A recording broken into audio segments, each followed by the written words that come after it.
இந்த டாக்டரோட 2 வண்டி. இது என்ன பெல்ட் மாதிரி இருக்குன்னு பாக்குறீங்களா? எக்ஸ்பிளைன் பண்ணுங்க. இது மேல் எண்டு, இது வந்து ரெண்டுமே மேல் எண்டு. இப்போ நான் வந்து வண்டியில உட்கார்றேன். என்னோட மேலோட ஏர் பேக் போட இது வந்துட்டு இந்த ஜாக்கெட்ல ஏர் பேக் இருக்கு. ஆமா, ஏர் பேக் இருக்கு. இது வந்து master cylinder, CO2 cylinder, carbon di oxide cylinder. இதுதான் அந்த ரிலீஸ் பண்ணு அந்த ஏர் பேக். அப்ப இது வந்து நீங்க வண்டியில இருந்து when you are falling sir, இது வந்து அதே மாதிரி தான் காலோட.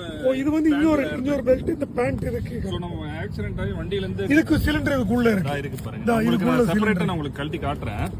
ஓகே. இப்போ நம்ம வண்டியில இருந்து டிட்டாச் ஆகும்போது ஆக்சிடென்ட் இது அப்படியே இழுத்துரும். ஆமா, இதோட சிலிண்டரோட நெக் வந்து இதுல கனெக்ட் ஆகிறதுனால இது அப்படியே இழுத்துரும். அப்ப இந்த ஏர் பேக் இன்ஃப்ளைட் ஆகும். செகண்ட்ல நம்ம லேண்ட் ஆகிறதுக்குள்ள உங்களுக்கு ஏர் பேக் அப்ப இந்த ஏர் பேக் வந்து பாடி ஃபுல்லா கவர் ஆகும், கால் ஃபுல்லா கவர் ஆகும். மெயினா நெக், செஸ்ட், பேக் எல்லாமே கவர். இது என்ன விலை வருது? இது வந்துட்டு 90,000. ஃபேனோட ஏர் பேக் வந்து 1,34,000.